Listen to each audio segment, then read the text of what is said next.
Dodge this.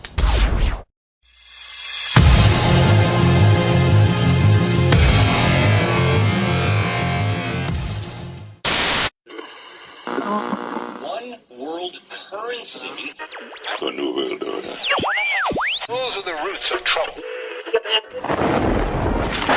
I imagine that right now you're feeling a bit like Alice, tumbling down the rabbit hole. Let me tell you why you're here. You're here because you know something. What you know you can't explain, but you feel it. You felt it your entire life. That there's something wrong with the world. You don't know what it is, but it's there, like a splinter in your mind, driving you mad. It is this feeling that has brought you to me. This is your last chance. After this, there is no turning back. You take the blue pill, the story ends. You wake up in your bed and believe whatever you want to. You take the red pill, you stay in Wonderland, and I show you how deep the rabbit hole goes. All I'm offering is the truth, nothing more. For we are opposed around the world by a monolithic and ruthless conspiracy that relies primarily on covert means for expanding its sphere of influence, on infiltration instead of invasion, on subversion instead of election, on intimidation instead of free choice, on guerrillas by night instead of armies by day. It is a system which has conscripted vast human and material resources into the building of a tightly knit, highly efficient machine that combines military, diplomatic, intelligence, economic, scientific, and political operations. Its preparations are concealed, not published. Its mistakes are buried, not headlined. Its dissenters are silenced, not praised. No expenditure is questioned, no rumor is printed, no secret is revealed. But I am asking your help in the tremendous task of informing and alerting the American people. And now, welcome to another episode of Down the Rabbit Hole. Here's your host from federaljack.com. It's Popeye. Ladies and gentlemen, welcome to another live edition of DTRH. It is March 24th, 2015. I have a very interesting broadcast for you lined up tonight. I have a very interesting guest for you all. Somebody that I know, I've known for a few years now, and I've had the pleasure of picking his brain actually live in person. The last time I got a chance to hang out with him live and break bread was down about a year and a half ago in Dallas at the 50th anniversary of the JFK assassination. Just an amazing individual. He's an author and a publisher. And I have to give credit where credit is due. He is responsible for the education of, I would say, at least tens of thousands of people, if not more, around the world because of what he did. He started a publishing company called Trine Day Publishing. My guest tonight is Kris Millegan. And Kris started this company in response to bigger publishing companies not allowing authors to get books published. A lot of the stuff about the JFK assassination, the books that you read and love, flip it over, look in the back. Bet you it says Trine Day on the back. A lot of the stuff about 9/11. Now, there is stuff that's out there that's not from Trine Day, but I bet you don't know that a lot of the stuff that's out there is. Flip it over, look on the back. Bet you it says Trine Day in the lower corner. Pay attention. There are people out there that have done things like create Trine Day, just like Chris and Cherie created Truth Frequency to give all the hosts, these alternative hosts, a platform to talk and to speak.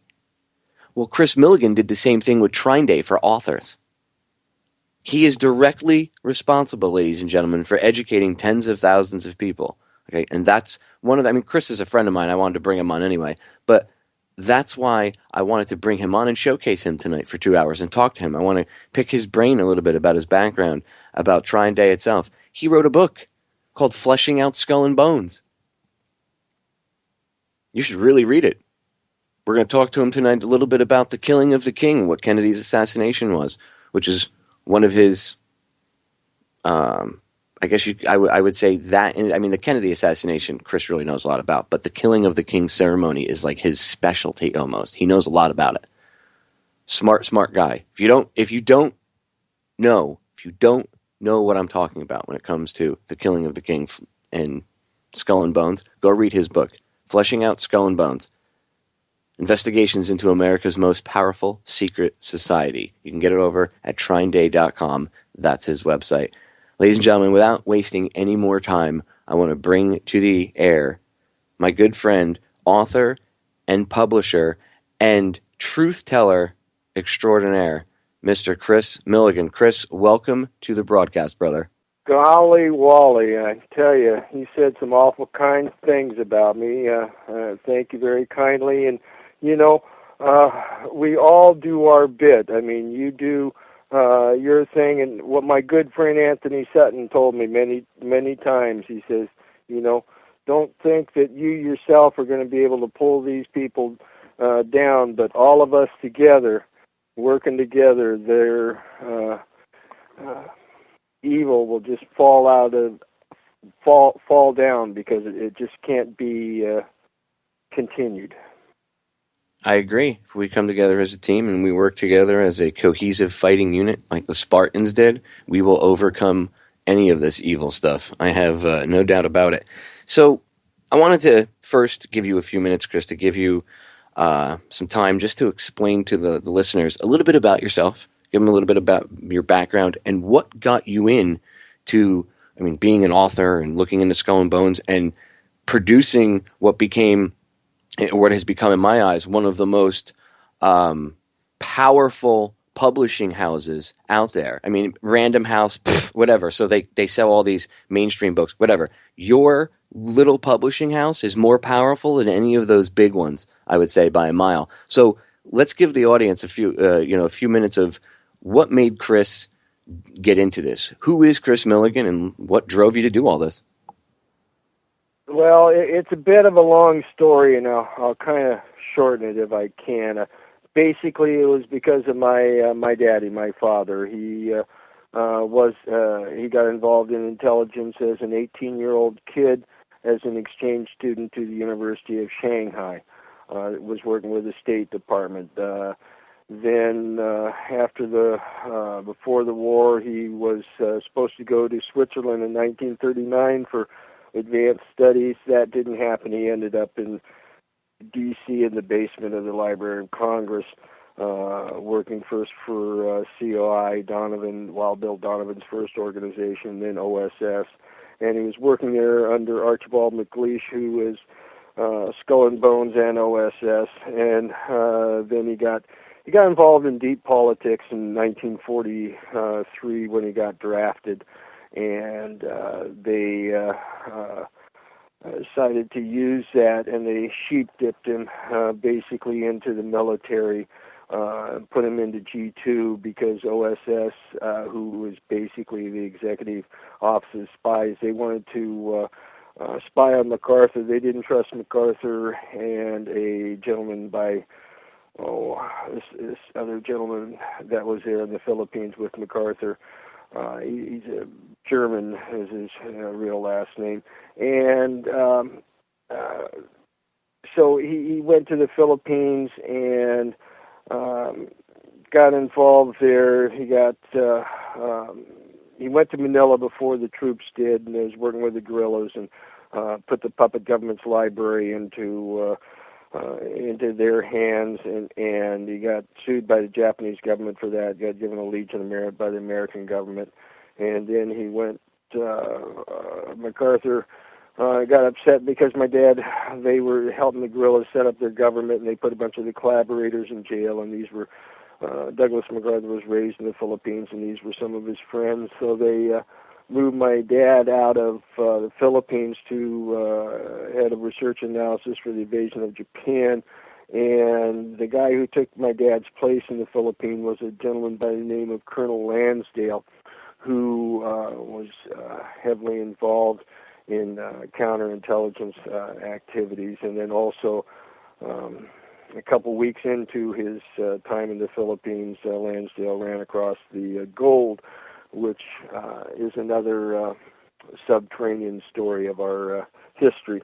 And then after the war, my dad he went through a couple alphas, and then in 47 he was in CIA, and his last overt job was branch chief, head of all of East Asia analysis office, and then he went covert for some years, and then he did a trip in 56 where he met Lansdale in Vietnam, and soon after that my dad was leaving the agency, and he left him in 59, moved the family all the way across the country, and went from being a vice president of a college to being a college student, and Mom went to work and other things, and then in 1969, 10 years after he quit them, he took me in a room with a professor from Vanderbilt, and he first asked me a question. He says, "What do you think of the Vietnam War?"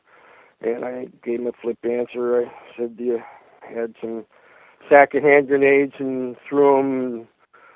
You had some rice patties and you threw the hand grenades and won it for the good guys wearing the white hats, just a flip answer." And he said we had to have a talk. And then day before my 20th birthday, I was at the house, and there was this professor from Vanderbilt, and he took me in my little brother's room and sat me down and said, looked at me and said, "The Vietnam War is about drugs.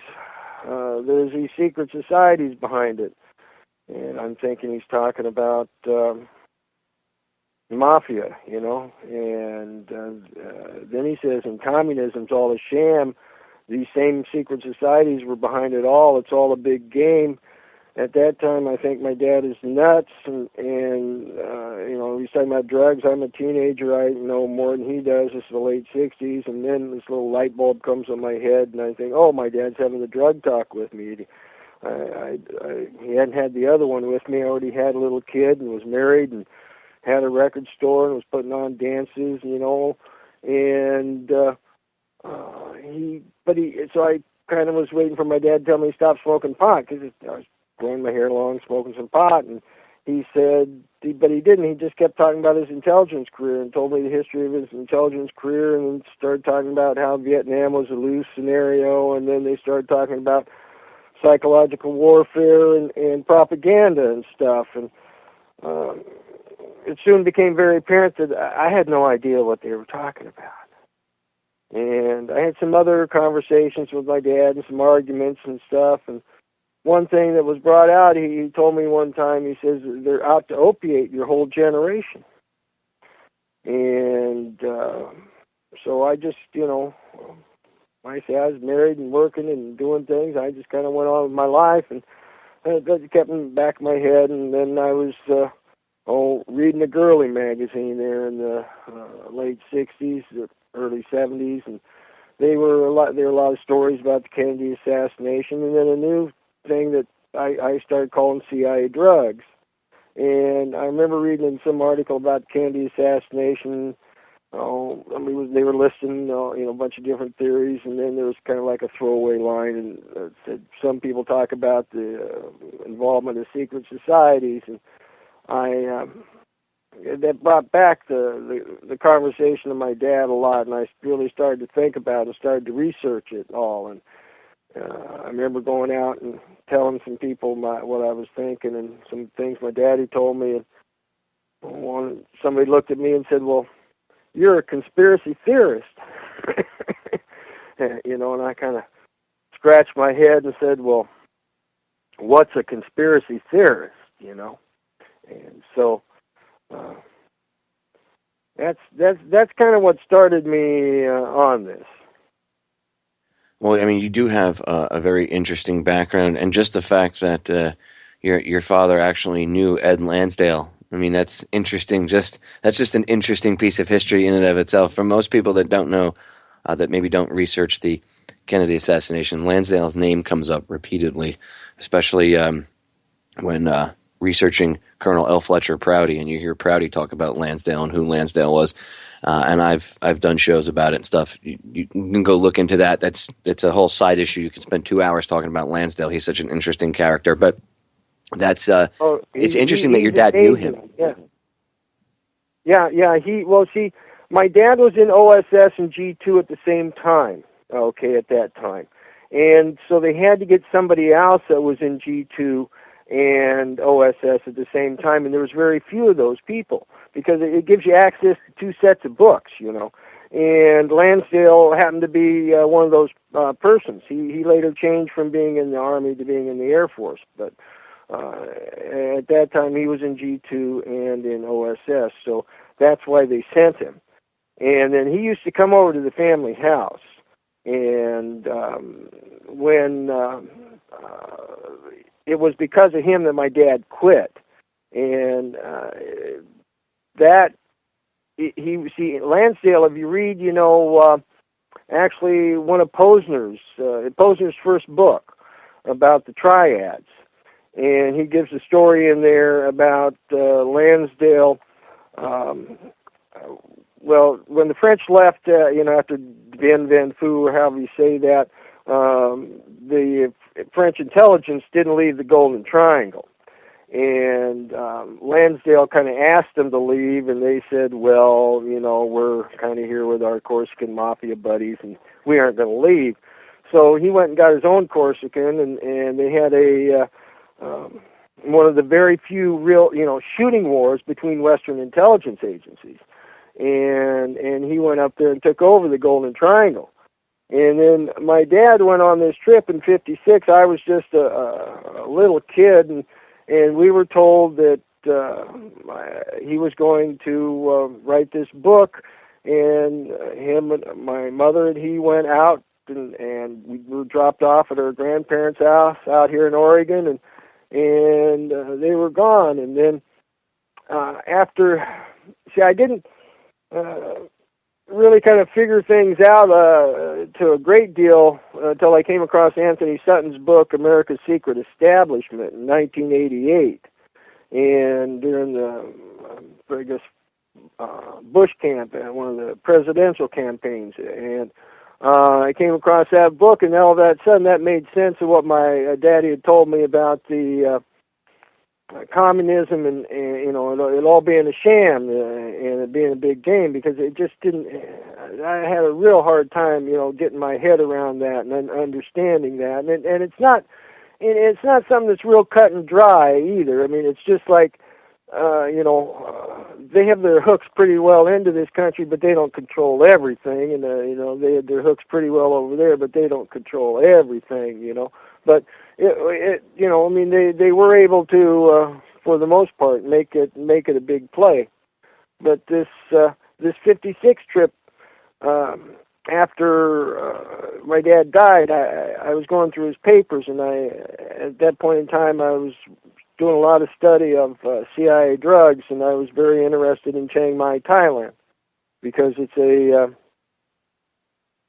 heroin city. All the banks have branches there, and there's a 4-lane highway to the Golden Triangle. And I'd been told in my lifetime it'd been a small village, and it's now the second largest city in Thailand. And I was having trouble finding information about it. Well, when my dad dies, I looked through his papers and his trip in '56. I see he was in Chiang Mai. So my mother had gone with him. So I say, well, gosh, I can go ask my mom. And so next time I see my mom, I say, hey, Mom, how big was Chiang Mai? And she says, well, it wasn't very big. Biggest thing in town was in church. She had some pictures of it, and so I'm reaching out and getting the picture book, and she makes this little comment. She says that's when she stopped believing everything that was in the newspapers. And so I perked my ears up, because my mom was a very good CIA wife. She would never tell me anything, and she didn't know anything. And she says, well, that's when she stopped believing everything she read in the newspapers, because they had been this place in Vietnam, Toi Ninh, Vietnam, and they'd gone to from there to Bangkok. They were there for a couple of days, and they went to Bangkok and Chiang Mai, and the story there was about this big battle right where they'd been. And her words to me was, well, there was no battle. We were having a picnic, So I turned the pages back, and there's my dad and Colonel Lansdale talking in one picture, and then there's a picture of these guys walking around, and then there's this beautiful picture of my mother. And I ended up showing it to my siblings, and it ended up being one of her main pictures in her memorial. And in that picture, you can see Colonel Lansdale sitting down, and he's got a play. I mean, they're obviously having a picnic, and there's these people, with fatigues and berets walking around, and then my mother, had written in the picture book, she had written Eudora, because that's her name, says Eudora out from Saigon with Colonel Lansdale and North Vietnamese military leaders. Okay. And what my dad said was absolutely true. Vietnam War was about drugs because, see, basically, I mean, first off, they have a battle. I mean, they have a picnic, and they tell the world they're having a battle. Okay, well, why do you do that? Because then the people in the city, the people got to choose a side, and once you choose a side, you can be manipulated. And then they hardened the sides. And then they had a shooting war. And then they sent American boys and girls to hell for 1 year. Okay, and those American boys and girls they survived that year, they got to go back home. And if they got to go, I think the figures are 20% of those boys and girls got addicted to heroin. Okay. Now, all of them didn't come back addicted because addiction just isn't a chemical. Addiction has to do with where you're doing. But, rather large percentage of them still had an actual addiction, sent back to the United States and, helped foment this,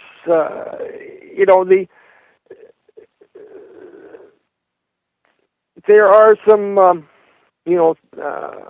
writings out there. I mean, we've got a book coming out about it, about how CIA created the hippie movement, blah, blah, blah, blah, blah.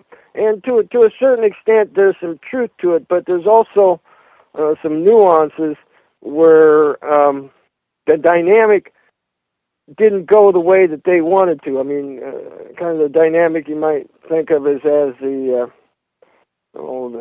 mad scientist creation turns on him. And that has to do with the cycle of generations. And the psychological warfare and the propaganda that these secret societies have been using against our body politic. And the good thing is that, we are waking up, we are understanding, there is an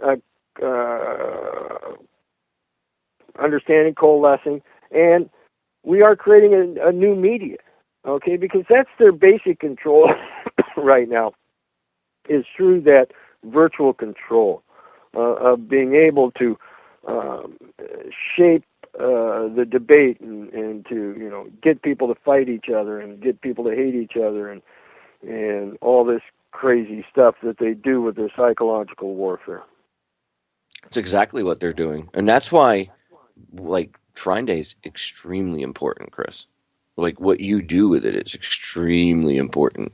I mean, that wasn't hyperbole when I said you've woken up tens of thousands of people. I don't blow smoke up my guests' asses. You know what I mean? I don't do that.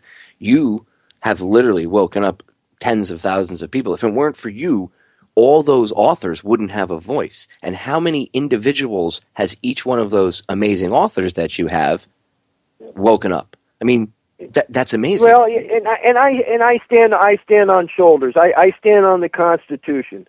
I mean, I wouldn't be here without the Constitution. The Constitution wouldn't be here without some amazing founding fathers and stuff. I mean, and yes, there's a reason why they burn books. Okay.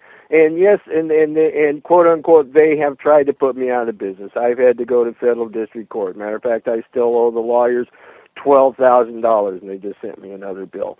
But I'm a stubborn SOB, and the thing that I really learned out of this mostly is that all it takes, okay, is to stand up. And look at what you're doing, and look at what all these people are doing out there. I mean, you go out on the internet, and how many sites do you find where people are, presenting their point of view of the corruption and trying to do something to understand it, trying to do something to, tell other people about it. And how many sites do you find out there that say, "Oh boy, isn't the New World Order wonderful? Let's all bend over and get our tattoo." So because that's the dynamic. Because the dynamic is again. They were trying to opiate our whole generation, okay, the boomer generation. We were supposed to be a pieced-out, drugged-out generation, an antithesis to this war generation that they had built up, okay? And so that, we wouldn't talk to they didn't want us talking to our parents. They want to keep the generations apart. That allowed them to, then create this quote-unquote hat rack in the room that allowed them, to then shred the Constitution and the drug war and blah, blah, blah, blah, blah, blah, blah. And what happened was, it was a very good book called Generations, The History of America's Future. I didn't publish it, other people did. And it's a wonderful book, and it shows how there was a generation in the 1860s that didn't cohere. Okay, and some of the people joined generations before, some of them joined generations after, some of them just went out in the woods and did weird stuff, and it didn't cohere because of presidential assassination, the war, and opium. Chris, I'm gonna pause us for a sec because the break is sneaking up on us. I'm gonna pause us right there, so hold that thought, ladies and gentlemen. Incredible conversation. Go check out Trine Day, trineday.com, trineday.com. We will be right back. Ladies and gentlemen, we are back. Tonight's guest is publisher and author Kris Millegan. Again, you can go check out Trine Day, trineday.com, trineday.com, trineday.com. With one of the chatters in the chat room, one of the listeners that's hanging out, since you guys like to be interactive, and I like to be interactive with you as best I can, even when I have a guest on, and I'm focused completely on getting information out, and you know how my brain works in that aspect. Anyway, if somebody would be so kind as to drop the link for Trine Day into the chat room for the other chatters, trineday.com, trineday.com, trineday.com. Go check out the website. There is literally, it's like there is a ton of books there, but it's literally like a kid's toy store. Remember when you'd go to KB Toys, for the kids of my generation? Anybody remembers KB Toys? Or like when Toys R Us, I don't even know if anybody had Child World. I know up in the Northeast we had Child World too. Remember going into like KB Toys or whatever, and you'd walk in and you'd be like, oh, and you'd see all the toys on the wall. And like for me, I'd want to go by where the superhero action figures were and the G.I. Joes and all that stuff, right? So it was always like, oh, you'd have that feeling of like, oh, well, that's what it's like going to Trine Day's website. When you go to the front page, you see all the titles. You're like, oh, if you like books. If you don't know how to read, well, then I don't know what to tell you. But if you're obviously listening to this broadcast, your brain is back in some sort of functioning mode. So I believe that you could pick up a book again and read, even if you haven't done so in 20 years. I know plenty of people that didn't read for a very long time.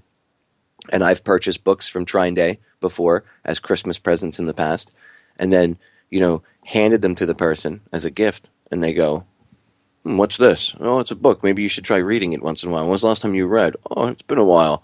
And they get back into it, And none of these books are written so where they're very dry. If it's something that you think the person in your life might be interested in, go to Trine Day, and there's a ton of different topics there too. It's not just the JFK assassination.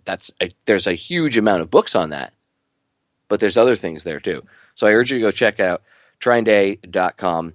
Kris is a good friend of mine, and he doesn't pay me, by the way. He didn't pay me to come on. He didn't pay me to talk about this and plug the site like I am. I'm doing it because A, he's my friend, and that's what friends do, and B, because that site is awesome. And it's absolutely amazing. And if you're a researcher and you care about what's going on in this world, you need to go over to Trine Day and support the authors there by purchasing the books through the website.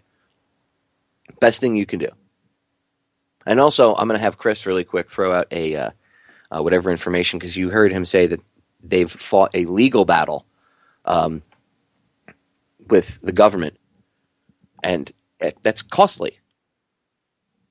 Legal battles are meant to be costly because the government has the printing press, so they can print the money whenever they want. There's no limit, and they know that you, as a person, have a certain financial limit. So why don't we, if everybody got together, $5-10, and helped donate, even if it only tallied up to a couple $100, at least that's a couple extra $100 that they have to pay off this legal bill that Kris fought instead of cowering. And that's why Trine Day is still around, and that's why there's even more books today than there was a few years ago available for you, the general public, to read, because that's what it's all about. Kris doesn't do this to make oodles of money. He does this because he wants information to be out there. He wants there to be a platform for authors who have something very important to tell you to be able to speak from. Again, if you support TFR, in my eyes, you should support Trine Day. It's the same thing. It's the book version of this radio network. Just like I said this earlier, just like Kris and Sheree amassed like the super friends here at TFR, well, Trine Day, Kris did the same thing with authors. That website is a vault of knowledge, and we need to help him keep it, and we need to support it, okay? We all need to stick together, ladies and gentlemen, as a team, because we will certainly hang separately. Anyway, I'm ranting. Let me get back to my guest. So, Kris, I was saying that you had a link and some information about the legal battle and about where people could donate. What's the information, website, link, whatever, where people can donate $5-10 to help you guys pay off your legal bills because you had the courage to stand up and not cower down? It's expendableelite.com is the website of the book that we had to go to federal district court on. And we won a unanimous verdict there. And there is something about some funding thing, but it looks like the funding thing isn't working right now. I'll get it working in the next couple of days. But it was an amazing trial. I went with this lieutenant colonel who was actually the only lieutenant colonel I know that didn't graduate from high school because he was an assassin, among other things, and he could get things done. And it was our third book. It was a silly little book, I thought, about Vietnam versus some of the other conspiracy books that we had done. And but I had since been told that it was one that they could take us to court on, and it was done through the Special Forces Association. And it was just an amazing trial. The first trial, the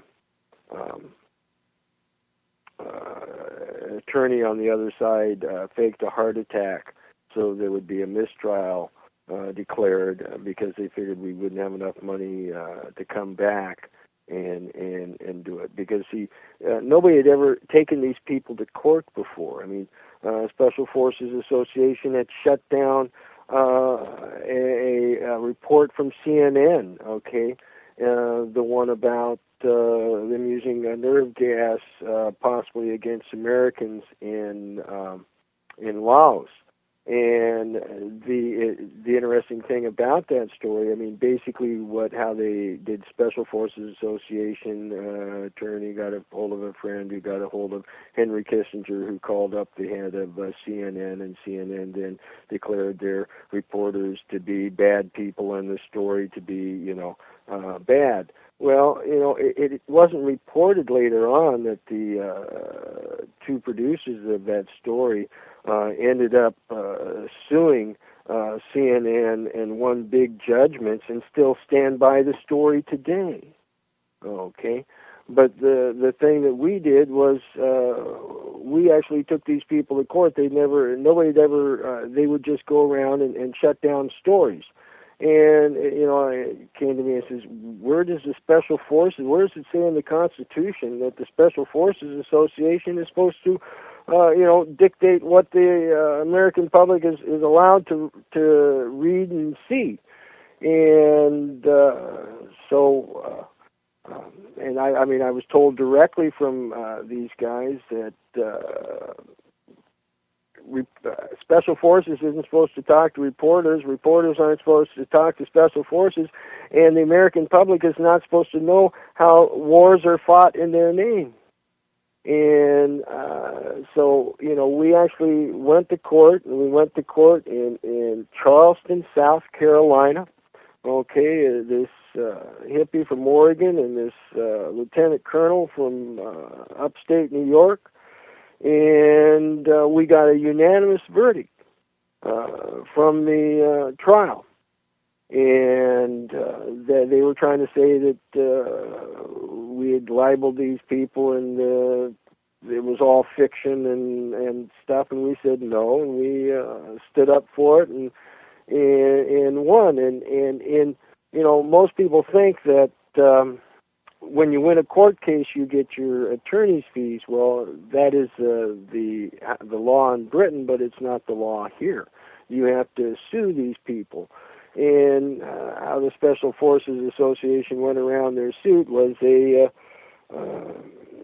had these frontmen, some of the colonel's old men. They were basically, we got it from the men themselves later, they were brought into a room and said, "Here, sign this."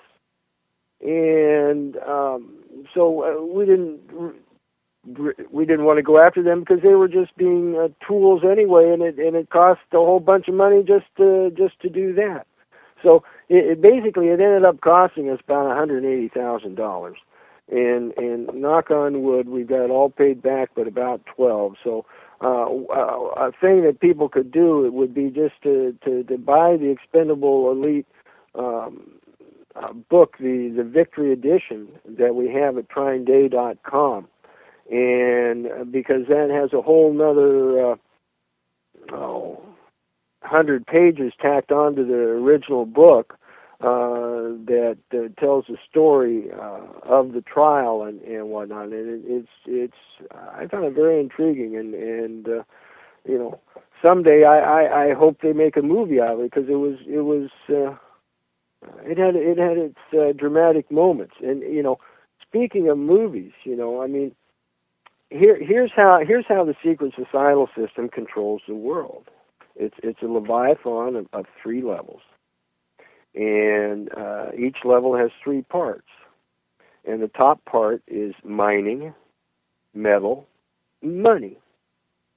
And you know, if you think about it, it kind of makes sense. If you control the mining, then you could control the metal, and then the money that's supposed to be based on that. And then when I put on a social historian's hat and look at like the membership of Skull and Bones and the other secret societies there at Yale, I find this preponderance of mining and mining engineers. And you should get Charlotte Iserbet on your show. Her father and grandfather were Skull and Bones, and her grandfather was a mining engineer. And then the next level is drugs, guns, and oil. And you know, Skull and Bones was started by an opium smuggler, and the only reason we have prohibition is so that these people out of the shadows can sell plants for more than gold, and create these huge big slush funds, which then allows them to take over all other industries. Okay. And gasoline, oil, I mean, there was a guy from Skull and Bones, Dr. Benjamin Silman Jr. in 1855, that took petroleum, rock oil, and made gasoline, paraffin for the first time, and wrote a letter and said, "Gee, gentlemen, I think you have something here with some very inexpensive process. You have some very valuable products." And the Townsends and their family up there in New York, who had started the Pennsylvania Rock Oil Company of New York, soon had their very sons at Yale in the Order of Skull and Bones. There's Rockefellers in Skull and Bones, and they monopolized everything, including our medicine around oil, and you know, the whole plastics industry and everything. And then you have arms. And secret societies are built around family structures. Its basic family structure is the Cabot family with a big subset of the Whitney family. And the Whitneys, we're told Eli Whitney was he invented the cotton gin, and then he invented interchangeable parts. Well, actually, a guy in France invented it some years before. But what did Whitney do with that? He made guns. And the armament industry is really based in Connecticut. That's where GE is. All the Browning automatic rifles for World War I and II were made right up the street from Skull and Bones Temple. Your helicopters, your submarines, all came out of there. And then where the rubber meets the road is media, okay, and then movies, slash. Music, and then quote-unquote magic, okay, the ability to hoodwink us and their preponderance on using mass trauma to scare the heck out of us, such as the Kennedy assassination, 9/11, and such on. And movies, I mean, I've had, and many of the authors have had people to, try and make these books into movies. We were working with one movie place in California. They had it all. They had financing. They had production. They had distribution. They wanted to make 3 of our books into movies. They were working very, very hard on Franklin Scandal. They had a award-winning, Oscar-winning director. They had several meetings. They brought the author out to Los Angeles. All of a sudden, after one meeting, the vice president in charge gets a computerized voice over his telephone. Weird things as well. Yes, we want you to do this, and blah, blah, blah, blah, blah. And then they trace it down, and it goes to it's from the back office of a Boston FBI office. And the author comes back to the place to get another call, tells them to go to a particular website on the internet. They don't quite hear it right because it's computerized, and so they're searching around the internet trying to find this website. They get another call back that says, no, here's the correct URL. So obviously they're able to be monitoring what they're doing. The place gets broken into. He gets chased around town. He calls me up one time and says, hey, I don't know that guy in the white SUV. He was it was a heck of a driver. Sometimes it was traffic, but most of it was just he was a heck of a driver. I couldn't shake him. And this guy was driving a Ferrari. And they kept on going. I mean, they shut down their bank account. They had to do some things to make their bank work. And but they kept going, and finally he got met on the his wife got met on the street and says, hey, your husband doesn't stop, we're going to kill you and him. What's your kids going to do? Okay, so it's because very few people read. I mean, they don't like me doing what I'm doing, and they still play mercantile games with me too. We have Baker and Taylor, one of the largest book distributors out there. It used to be owned by Carlyle Group for 10 years. And they play amazing mercantile games with me. And but it's a book is you can make them. I can make them. The Constitution said and the movies. Everybody goes to the movies. I mean, that's how they're using to brainwash us and to steal our kids. And it's it's very insidious what these guys are doing.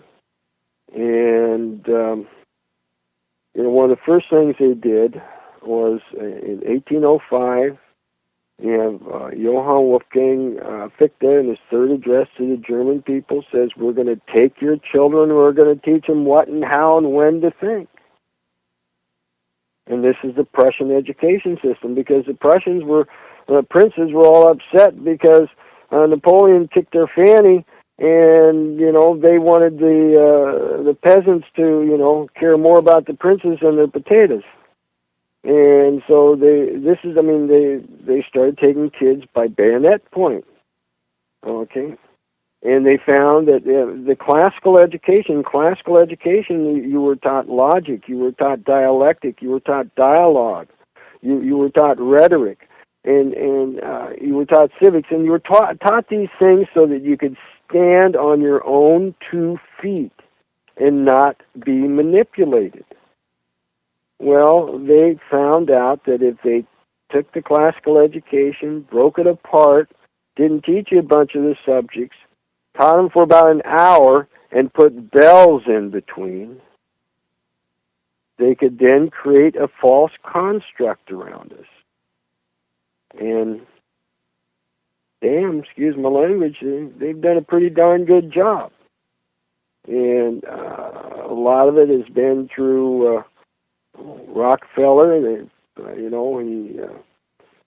follows money in the early 1800s, 1890s. He spends the money so that they declare oil to be abiotic. He spends the money so that they shut down, all the schools except for the medical schools that they like, that basically give you pills all the time. And a lot of those pills they make out of the oil. And, Popeye, think about it.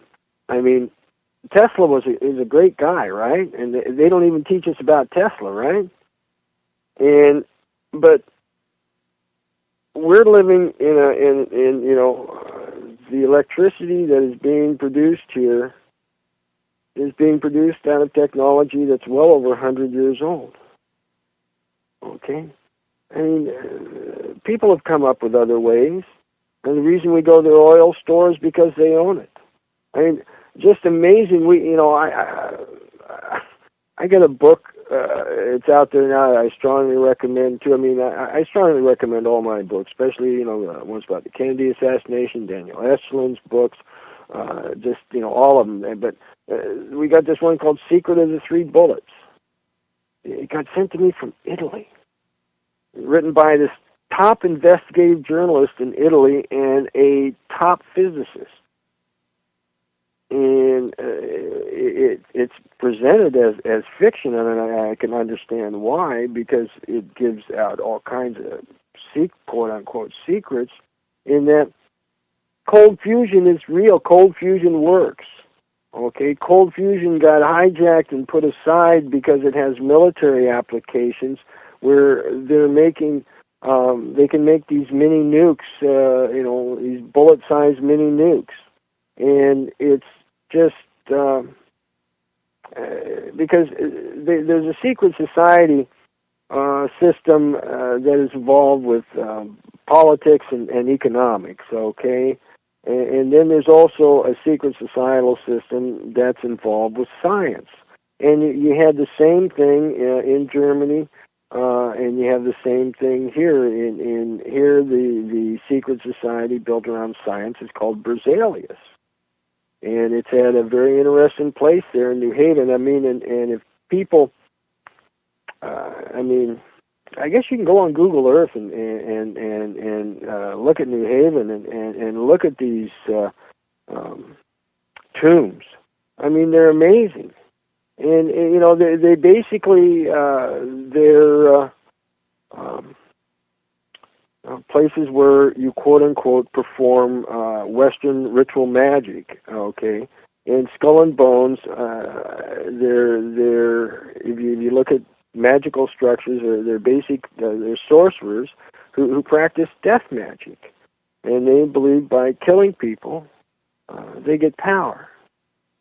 Okay, now the killing of the king, and you know, there was people that brought up the killing of the king way before I did, and Adam Parfait has some great book, Secret and Suppressed, volume number 1 off of Feral House. Was one of the first ones to put it out there.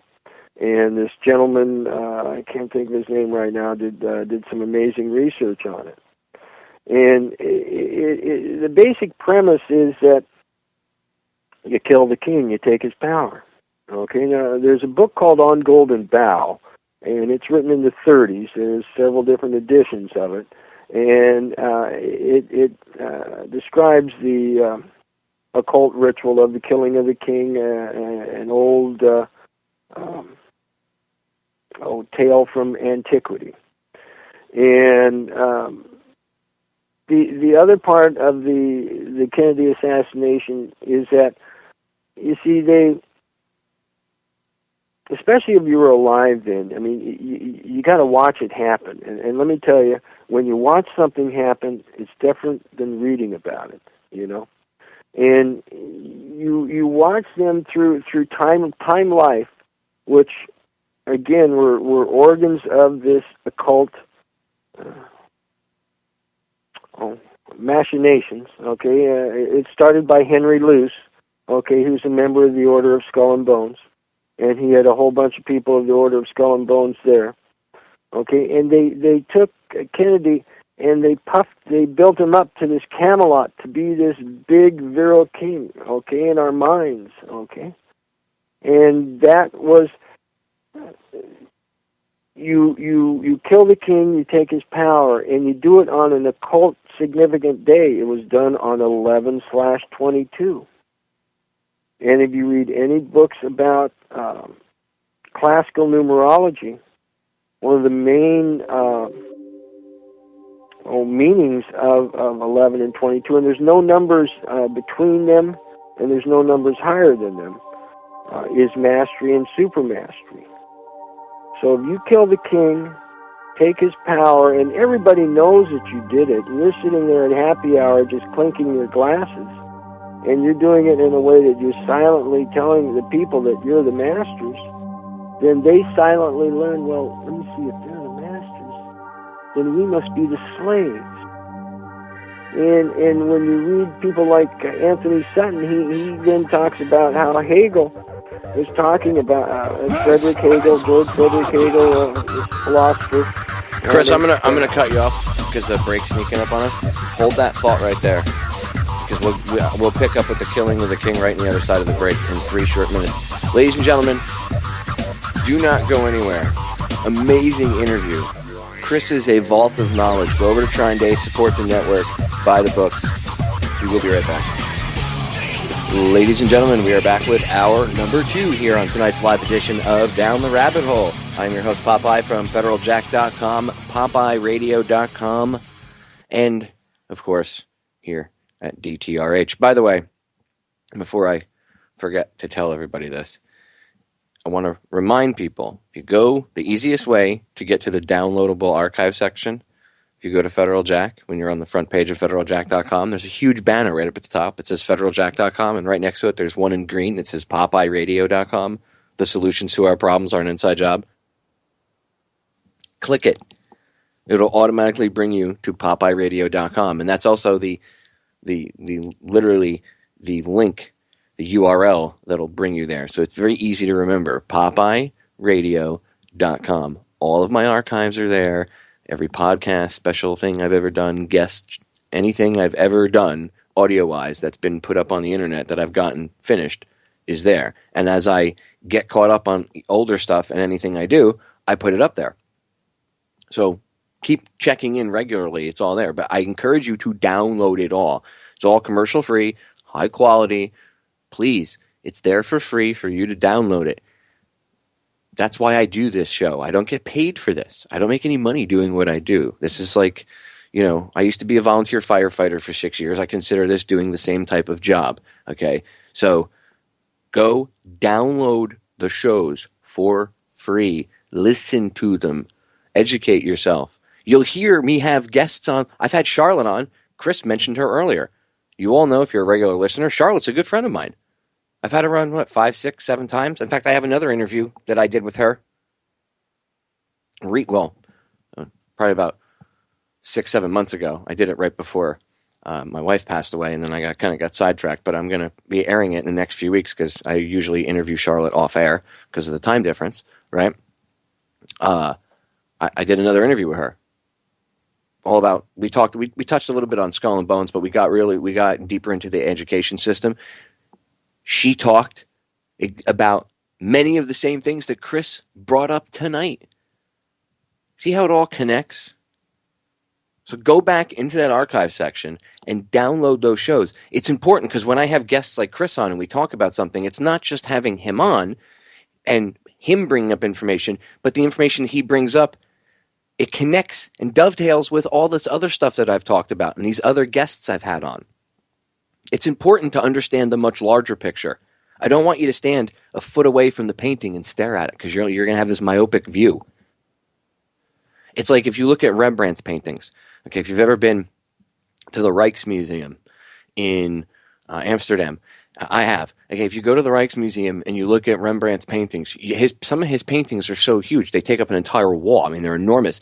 You can't take in the complexity and the full-on awesomeness of his work. And when I say awesomeness, I don't mean like awesome. I mean literally the definition of the word awesomeness, okay, or awesome. And you can literally stand there and just be like, wow. Well, you can't do that from a foot or two away because you're going to be too close to get the full perspective of it. You have to step back. It's the same thing. To understand this picture, you have to be able to not just listen to this show with me and Kris and be like, wow, great guest, Popeye. I'm going to go to his website and buy a book or two or whatever. No, yes, Kris is a great guest, but the stuff he talks about dovetails with everybody else that I've had on ever. How many times have I talked about Colonel Fletcher Prouty? How many times have I brought up Ed Lansdale when it comes to the JFK assassination? Anyway, I'm ranting. So, I mean, I've also had Judith Baker on a bazillion times, Vince Palomara. Again, all their books are available. All their stuff connects to the things that Kris has talked about and that others have taught. I'm just saying, they're all pieces of a puzzle, ladies and gentlemen, that at the end of the day produce this huge Rembrandt-like painting on the wall. And again, to take it in, you need to step back 10, 15, 20 feet to see the vastness of it all. So, getting back to my guest, Kris, we were talking about the killing of the king. We were talking about the JFK assassination. And you were getting into Hegel a little bit, and the break snuck up on us.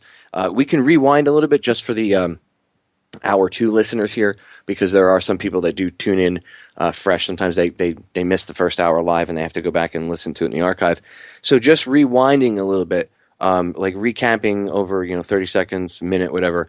The killing of the king itself, what exactly is it? I mean, I know it's a ceremony, but like I said, for the newer people tuning in, what exactly is it, and how does it pertain to Kennedy? And then, you can pick up wherever you left off. It's a psychological warfare technique. It is a ritual. It is an act. It is a ritual killing. You kill the king, you take his power. There's a book called On Golden Bough that was written in the 30s that talks about it. It's something out of antiquity. And it was done there in Dallas, right below the 33rd degree. It was done on Bloody Elm Street. It was done at the site where the first Masonic temple was there in Dallas.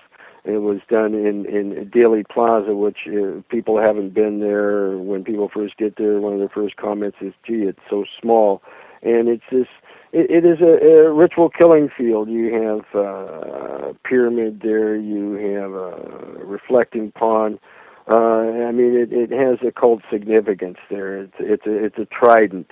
And it also was a place where people with intelligence protocols could accomplish a coup d'etat. And it was designed to smash our country. It's very similar to the mind control techniques that they do against a individual person. Okay, they use trauma, trance and trauma, and ritual, and it smashes the body into one thing it does on an individual person is it creates multiple personalities. Here, it smashes archetypes. You smash the archetype, and then you build it up differently. One thing they were looking to do was assault the office of the presidency and to assault the mind of Americans. Okay, because again, they were out to opiate the boomer generation. They had to have in place in 1950, they had to have in place a nascent drug culture, television, and the modern education system. Because television is a technological means of mind control. It works, especially the NTSC system that is here in North America and in Japan. And there's very particular reasons for that. And it runs at 60 cycles. And you read any book about hypnosis, 60 cycles puts you into a trance and makes alpha waves set up in the brain. It is, the brain gets addicted to it, and it tricks the body to be sitting in front of it. You look at the CCAM and the PAL system that are other places in the world, they are not at 60 cycles. Okay? And that is because America has been used. America has been a cat's paw. America is being used to get the world into shape. Its blood and wallet is being used to get the world into shape of obedience. Okay? Which, I was talking about Hegel, and Hegel was a philosopher in Berlin in the 1830s, 1800s, early 1800s, and he died in chair there. And some of the people who founded Skull and Bones actually took classes to him. And one thing he talked about was having this bondage relationship develop between the masters and the slaves. And they want one that is, not really talked about. And, because the perfect slave thinks he's free. And so it is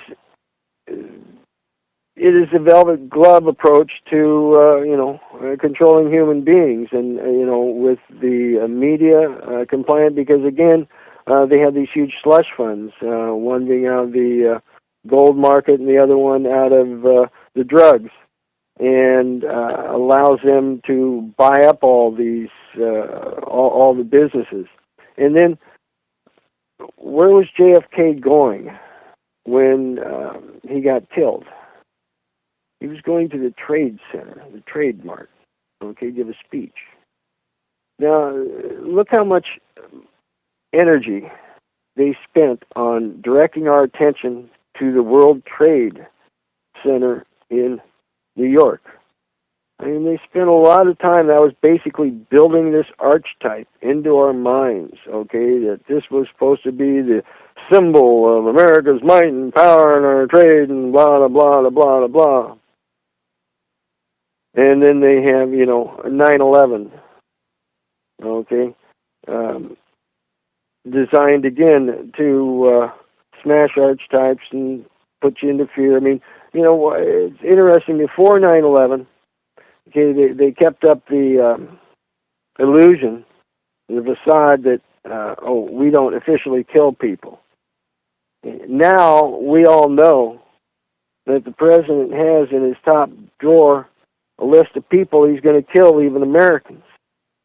Because the operations are designed to, not for us not to be human beings anymore, but to be slaves, to turn us into dross, turn us more gross, turn us more into, oh gee, did I get laid last night? Did I whatever, blah blah blah blah blah blah, versus being on a planet going through the skies with a bunch of your brothers and sisters and helping everybody having a good time. And so it it's really insidious what they're trying to do. I mean, they're coming at it that, they have to do this. I mean, because we're all too dumb and stupid, and, we couldn't, of course, live egalitarian. We've got to have this. And it's just BS. It's just BS. And if you look at the amount of effort that is done to, control mankind and to lie to us, and if we just had, open communication and dialogue, okay, that again goes back to classical education. One of your first subjects was dialogue, okay, where you have a problem and you say, okay, we have a problem here, how do we fix it? Versus debate. Debate is just baseless rhetoric. I mean, if you go to debate class, you're supposed to learn how to win both sides, right? I mean, what does it mean? Instead of, having actual dialogue and saying, hey, we've got a problem here, let's see if we can figure it out. I mean, there's just, when you really, start to look at, because, there was a time when, I was in it. I didn't believe any, I mean, my daddy told me some stuff. I didn't understand it, and then, you go along and after a while you learn, like, you look at your money, it's Federal Reserve note, right? I mean, there was a time, Popeye, right, when you thought Federal Reserve note meant, gosh, it's part of our country, right? And then you learn that it's a private bank. And you look at the Constitution and they, said should be a little bit different than that. You look at our history, and there's quite a bit of tussle between all that. And when you look at our history from what they did, 1860 you had this generation that didn't cohere, okay? And it makes our society, instead of running on a 4-engine, again, I strongly recommend this book, Generation, A History of America's Future.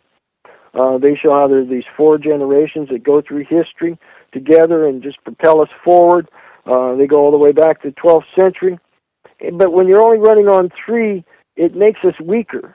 And what happened after this generation didn't cohere in the 1860s? Well, it took a little while for it to work itself through, but then they pulled off one of the first big false flag events, the Spanish-American War.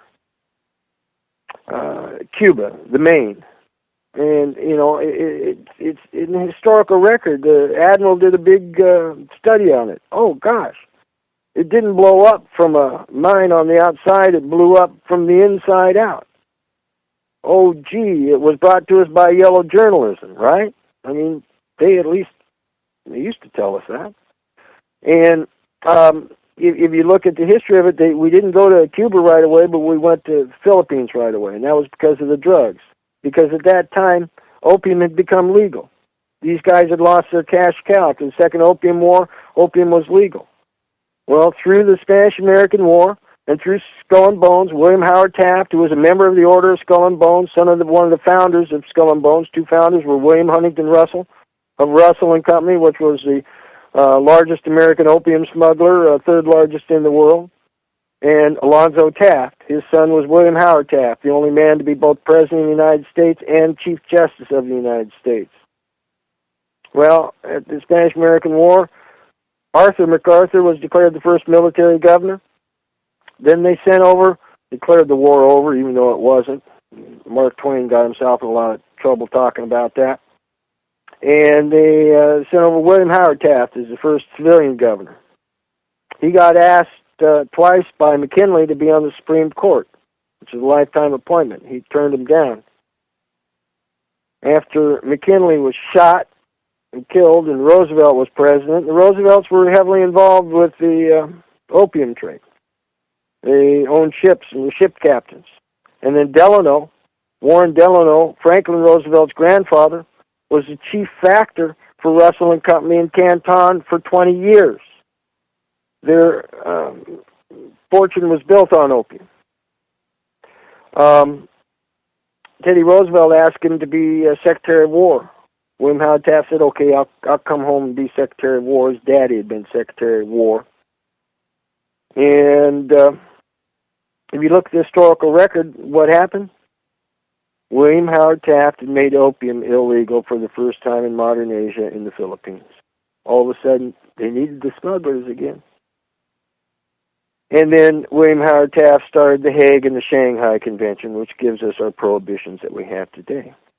Well, see, this, and after they got the Spanish-American War, then what'd they get? Well, first thing you got to get is you got to get the fake money in there. So they sure as heck did that in 1913 on Christmas Eve, and then you got the fake money in there. Then what do you got to do? Well, you got to get some way into the people's pockets. So you get the income tax. Okay, so you got that all set up. Now what do? Well, you get the people in debt. And, so you got World War I, World War II. At the same time, they're working up this big war mentality. Every generation, you got a war, okay? What Joe Daddy do in the war? What Joe Daddy do in the war? And so then will come along the 60s, okay? And they want to opiate the whole boomer generation, and we're supposed to be this pieced out, drugged out generation. We aren't supposed to cohere at all, okay? And it's real funny. You follow the drugs up the top, and you get these secret societies. You follow the pieces you get the commies, which are spook secret society guys, running that thing. It was all a rigged game. And you see, part of Vietnam War. Another thing there too, you have to understand when these guys have these big operations. They get down a big white piece of paper too and say, okay, now what else can we do? Now one of the big things in the Vietnam War was to get rid of the draft. Okay, they don't want to have an army that they got your brothers and sisters in. If they want to put that army on the street corner and say, hey, kill them. They'd much rather not have your brothers and sisters in there. Let me tell you, cousins. So that was a part and parcel. But the thing is that because of that generation, the cycle of generations is one of the fail-safe devices that we have as all of us together, because we aren't on a death trip. Okay, so the cycle of generations, boomers, we saw, there's assassination, there's war, there's these drugs, what's going on? So we jumped aside and created a counterculture, and the counterculture survived because of some of these people in the 1860s that, just went out in the woods and did weird stuff, okay? So there was some stuff for us to stand on. And we didn't do as they wanted and just be pieced out and drugged out. We actually did something, and we created the hippies. And now the hippies, were created around a joint being smoked around a circle with a little LSD, because LSD, see, heroin is really easy to control. Here, kid, have a few. First couple are free, even, But LSD is much harder to control. Okay, they used LSD in many different ways, but it's not as easy to control. And so we did cohere as hippies. Okay, and out of the hippies, what came out of the hippies? Well, History Channel did a big 2-hour special a couple of years back, and they said what came out of the hippies was the personal computer and the internet. Okay, so those are the tools what we as a society, all of us, are using to fight this corruption, because that's all it is. It's just people lying and cheating and stealing. And the other nice thing about the computer is, see, the computer takes a bunch of stuff that was infinite and make it finite. Okay? And, I guess you can look at these as two-edged swords, but, we can... We know who these people are. We know what they're doing. Okay? All we need to do is get the political will, stand up to them, and do something about it. And I think that is happening, because there's way more of us than there is of them. Okay? Now, there's a journey that all of us go on. Okay, or not all, but I mean, once you start looking into this stuff, because you have to, forget some of the stuff they taught you in school because it wasn't true. And you have to learn how the world really works. And you have to learn that, wait a minute, the people that are running this place really aren't doing it to the benefit of my children. And, if we keep going the way we're going, I mean, it's going to be a lockdown tight world, and children ain't going to even know what the word free means. So, now is the time for all good men and women to come to the aid of their country. And, Facebook, Facebook is they quote unquote, they love Facebook. I mean, hey, they know who everybody is. They know pictures from right, left, and center, and it helps them identify. But these things are, they're two-edged swords, and it's just like, a gun isn't a bad thing. It's what a person does with it, and again, I go back. Remember, I said, there's you go out on the internet. People are actively fighting to understand, actively fighting, the corruption that's out there, and this is continuing to grow. I because of my daddy told me stuff. I'm a lucky guy. I got to go on this journey over, years and years, and just thinking about stuff. And I mean, I got, big library to read stuff and other things. And you have to, in this journey, you have to go down some wrong alleys. Generally one thing in person, they read some book and they say, oh gosh, this is true. Well, if this is true, does this mean all this other stuff they hear is true? And, a conspiracy theory doesn't have to be true to have an effect on somebody. I hope you've learned that by now. And you've got to be, willing to read things, but you got to be careful on what you believe and what you act on. But, after a while, you can figure out that, there are people that are using, interesting means to control us, and it's not about money. I mean, these guys got all the money in the world. They it ain't about just putting more money. It's about control. It's about controlling you, me, and your children, and our future. And I'm one for standing up, and again, that's one thing that this thing has taught me, that's all we have to do is just stand up and be human beings, and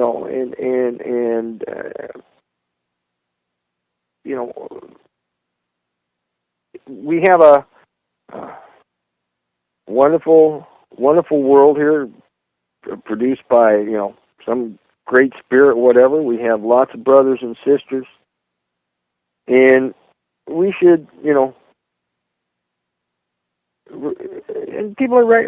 This is an amazing blue ball going through space, and these people are trying to control us through war, through hate. I mean, look at this vaccine thing that they just brought up. I mean,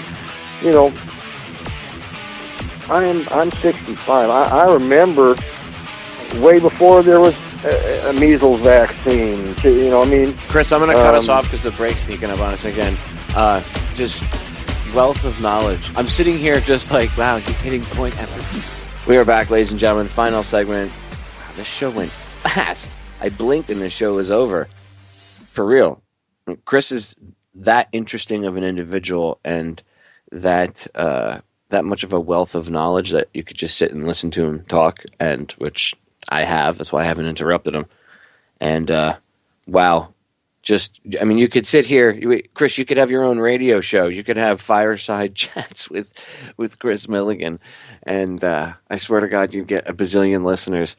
And I don't think anybody would ever lose interest in anything you'd have to say. You are really a wealth of knowledge. I know that I thank you, but I want to say thank you for the listeners as well, for coming on, because we all appreciate you giving us 2 hours of your time, plus all the work you do at Trine Day. I mean, that takes a lot of work. So thank you for all that. Now, I know that you wanted to get into 9/11, so I'll segue into 9/11 with this, and then I'll give you the floor. The whole purpose of 9/11, it was multifaceted, right? But at the base, and I've talked about this before because I did a show with my good friend Mark Passio about this called The Occult Aspects of 9/11. It was a huge cremation of care ceremony, but it was also used as a trauma-based mind control event. Everybody's psyche that day was shattered.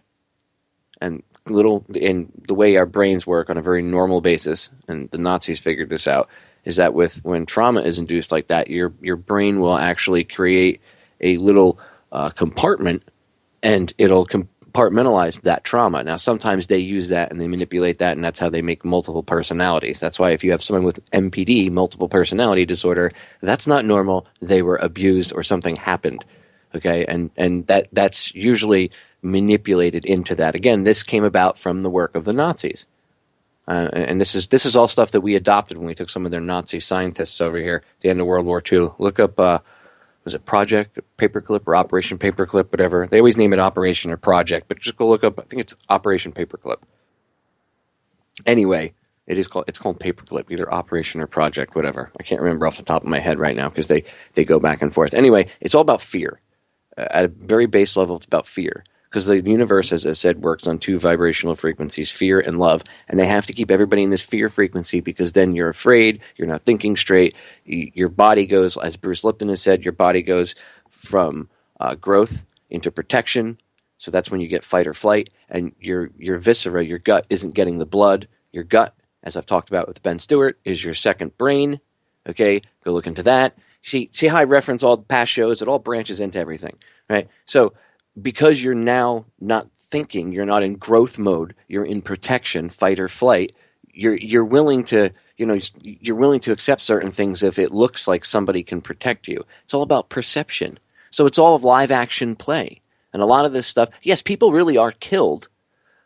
And you and their perception of this event is very real. But a lot of this is contrived on purpose to manipulate you via fear, via your emotions, to scare you into submission. Because they know the general public in this country was raised to be kind of rebellious and rebels. And they know that you can't do that even with humans. It's like frogs in the pot. You throw the frogs in a boiling pot, they're going to hop out. You have to slowly bring the water up. And that's what they're doing. And they're using fear to do it. We're sitting in a broth of fear, a soup of fear soup, and that's what we sit in on a daily basis, right? And they feed us constantly this fear vibration, fear. They just jam it down our throats, and they do so to control us, to keep us in this mindset, and that's what 9/11 was largely in part. That's what, as Kris said, the Kennedy assassination. They did it right in your face. It was so public. It was right there. Boom, headshot. They could have poisoned him if they wanted to. They could have stabbed him, shot him at any point. Yet they chose to blow his brains out in the middle of a parade. You think that's just coincidental? No, that sends a message, not only to future presidents, but it also has an effect on the general populace. And it did, because look what they were able to accomplish with it since then. Anyway, I want to get back to Kris because I want to give him the remainder of the time to talk. So, Kris, we can segue into 9/11, but your thoughts on fear as a method of controlling the population? Just sit down and watch TV. But and speaking of that, after they killed Kennedy, then we had live on television the murder of Lee Oswald.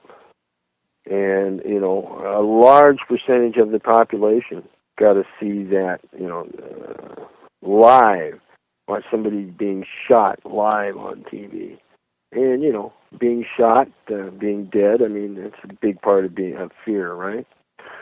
Putting it back. And, 9/11, we've got several books about 9/11. We've got one called 9/11 Mystery Plane that talks about a plane that they denied was in D.C. skies at that time because it's one of the main planes in that, as far as I'm concerned, was doing the directing. The things were run through remote control. Your quote-unquote Arab hijackers were patsies. And when you have intelligence operations of this size, one thing you have is a patsy. And the only thing a patsy can do is a patsy can draw a frame around himself and die. Okay, you do not put a patsy in any way or form that he can affect the outcome of the operation. Another one we called is disconnecting the dots. This guy did a major job, shows how the main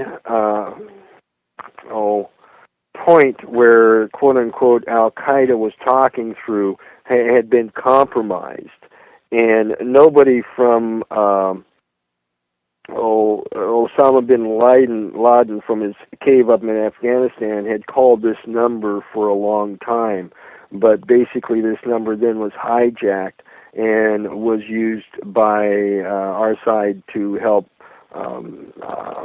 put all that thing together so that then you can blame these guys. But I mean, it's quite precise about that. It's quite the book. It's a bit heady, but it's quite the book. Then we've got two books that are very accessible to anybody. One called Black 9/11 that goes into some of the mechanics of the black technology and the reasons for what they did about money that day, because the money, the trading rules were all of a sudden suspended. And there had been these big things that were supposed to come due, and you know, the usual suspects just laughed all their way to the bank. And then we've got an amazing book called The Most Dangerous Book in the World, 9/11 as Mass Ritual. And he goes into it chapter and verse, and it's a very interesting book in that this is a gentleman, he was an art director of a magazine, and this magazine was put together near with the office of the PNAC people, the Project for New American Century. And so he knew a bunch of these people, and he read about how they were, you know, their report had, and there were people who were saying that these were the guys that pulled off 9/11, and he knew a bunch of them, and he thought that they weren't smart enough to do 9/11, so he started researching it, and his research just turned up some amazing stuff that, you know, completely, he thought he was researching it to show that these guys couldn't have done it, and he just went and researched and shows the occult aspects of 9/11 just amazingly. Different heights of things are all lined up astrologically and numerologically with Luciferian religious beliefs. And when you look at 9/11, it's surrounded by these buildings. One had a pyramid, one had a step pyramid, one had a flat pyramid and a dome. And it was obviously built as a ritual site to invoke something. And then he started seeing signs of them looking to do something in Phoenix. And we put that in there too and presented it before anything would happen in Phoenix. And, you know, knock on wood, we may have helped stop a particular cycle in dealing with the sorcerous intent of these guys' psychological warfare methods on controlling this population. And now, there's that new, I think it's called State of Mind. It's a DVD about propaganda, and very good. I strongly recommend it. And there's a thing in there about how you know, Machiavelli came out with his book, and then 20 years later, another guy came out with a book that talked about how if you understand what Machiavelli is going to do, then it doesn't affect you. And again, that's one reason why, I publish books. And there's a reason why people burn books is because, see, a book is an act of creation. Okay? A good book takes on a life of its own. And this creation, and not just from the books, but from videos and shows like yours, this creation that we're all creating is surpassing the sophistry, the stupidity of what these secret societies are trying to sell us. Okay, so I'm very, very hopeful. Okay, I was, dealing with this suppressed material way before the internet. And let me tell you, it was much easier for them to control the dialogue that we're having. It was much easier for them to control the book market. I mean, the powers that be took over the book trade very big time after in the 30s because they were very upset of the books that came out after World War I. Okay, that's one thing that I find very interesting. I'm a voracious reader. And, you can find books that talk about this perfidy, that talk about this quite detailed, that people figured out before, but they were able to bury it, okay? With the Internet, it's harder to do. And one of the first things, we have the most freest communication, okay, that we've had in a long time. I mean, it's very sad that, they've been able to proceed on what they've been able to proceed with, like our radio. I mean, when I was a kid, we had lots of local radio. We had local radio talk and stuff like that. I live in a city here of 150,000, and we've got, one, I believe, local talk radio. It's about food for a couple hours. And where there used to be a couple stations that had, live talk, 8-10 hours a day, and but I'm just very, very hopeful because what I see coalescing out there when I talk to people and what I see coalescing out there in the internet is an understanding. I mean, I love to see these memes out there. Where, people say things like, well, we're supposed to live in a constitutional republic. They try and tell us we live in a democracy, but we really live in a corporation. People are understanding their situation. And that's very heartening because, as we, if you're going to do something, do it right, and you can't figure out where you're at, where you got to go until you figure out where you're at.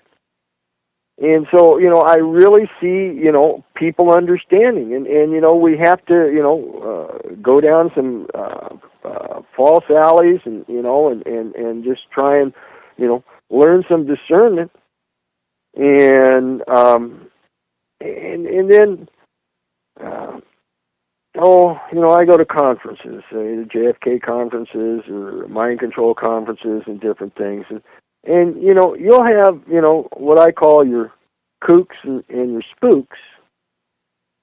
Okay, and the kooks generally can get over. The spooks you got to watch out for because they're trying to send you down some path. But, I believe we can overcome all that. And reaching out, because it's not like we have to do a revolution. I mean, we still pledge our allegiance to the Republic.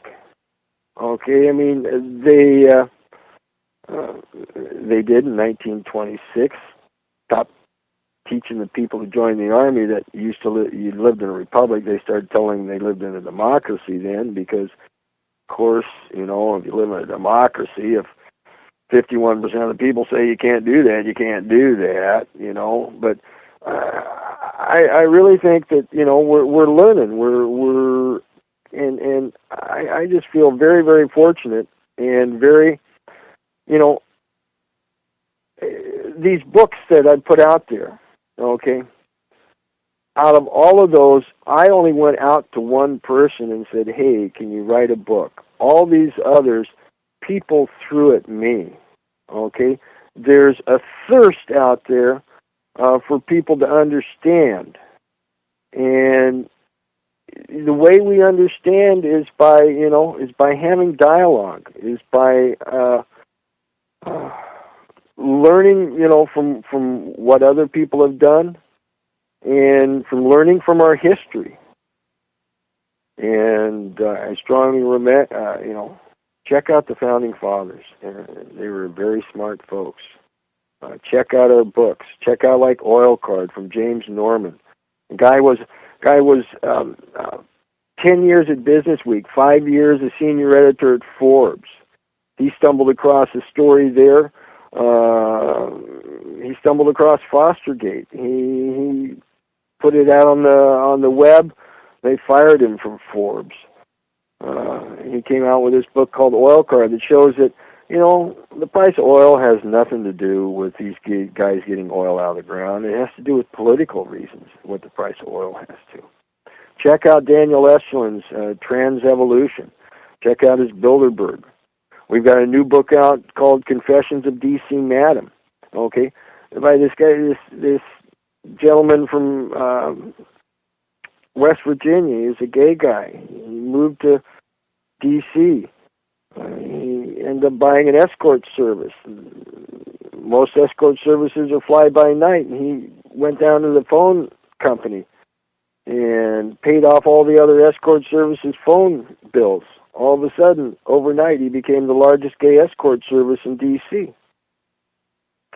He got approached by people who wanted to get him kids so that they could blackmail. They showed him the place where they blackmail the politicians. He had a meeting with this guy. They kept trying to tell him to get him kids, and this guy says, well, I can withstand a background check, can you? This guy was a kid, he didn't really understand. Pretty soon, he was in jail. He got, and he's got an amazing story to tell. And, and then Judith Baker has got an amazing story to tell. Dr. Mary's Monkey, once you understand this stuff, America's Nazi Secret, John Loftus, this is the first book that John Loftus has ever written. It hasn't had to go through CIA beforehand, censorship. It's a continuation of a book that got a Pulitzer Prize or Emmy for Mike Wallace when he featured it on 60 Minutes. When we came out of it, two reporters called up and said, "Oh, John's got a new book out." And so I said, "Yeah." I sent him a copy, and a week later, they had a front page story on the New York Times about what John's book was about, except a modified limited hangout, and didn't mention John Loftus or his book, even though he's been part of the national news cycle many times.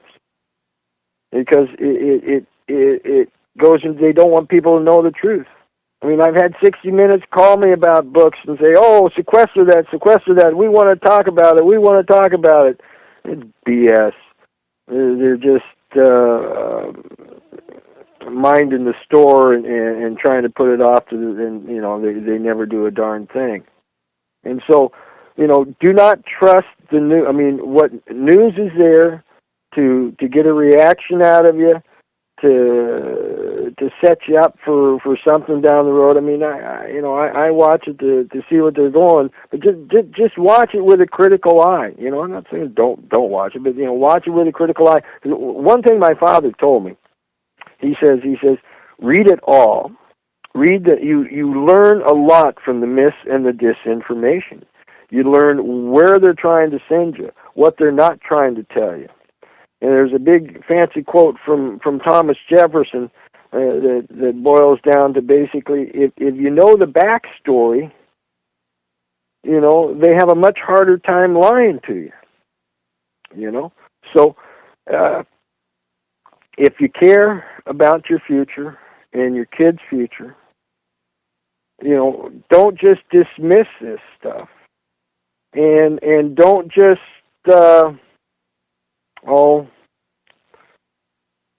jump on a bandwagon, but actually, do some reading and try and understand it, because there is some there. There are people that are trying to do us dirty, and when the time comes and you need to stand up for your country, for your future, and for your children, please do it. Please do it. And, I don't know what's going to happen, but we don't have to have a revolution to create a new kind of government. We've got a republic.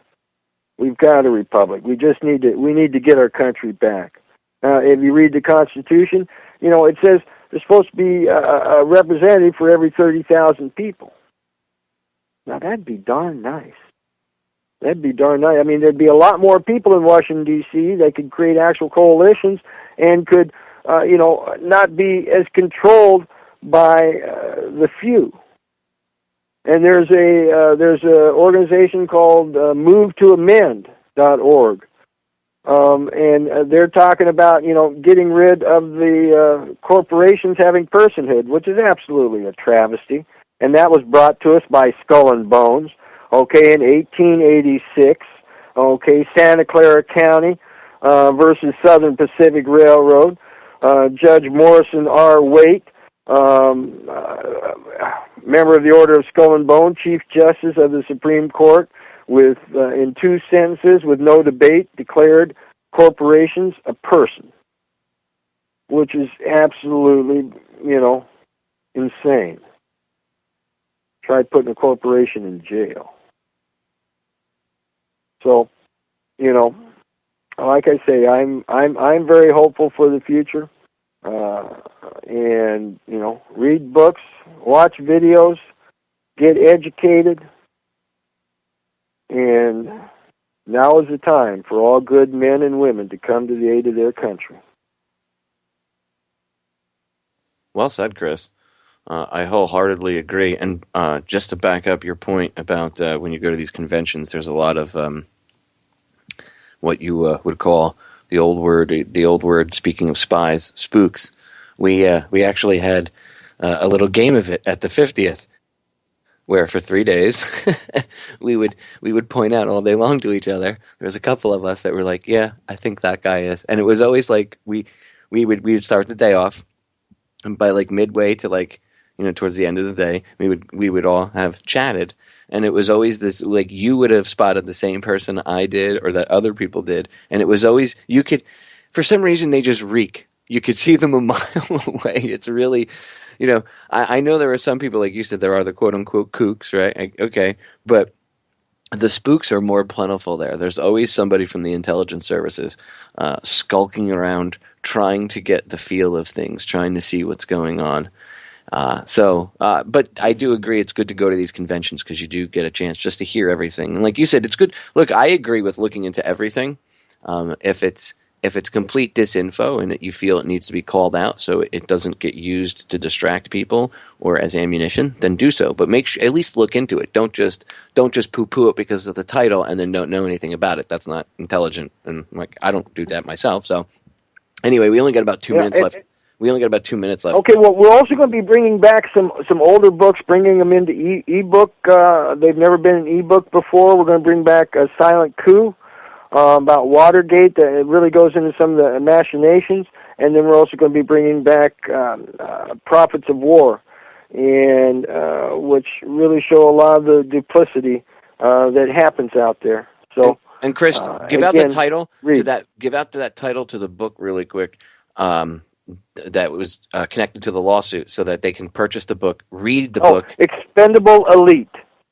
Yeah, Expendable Elite. Elite. And they can just get that right from Trine Day itself, right?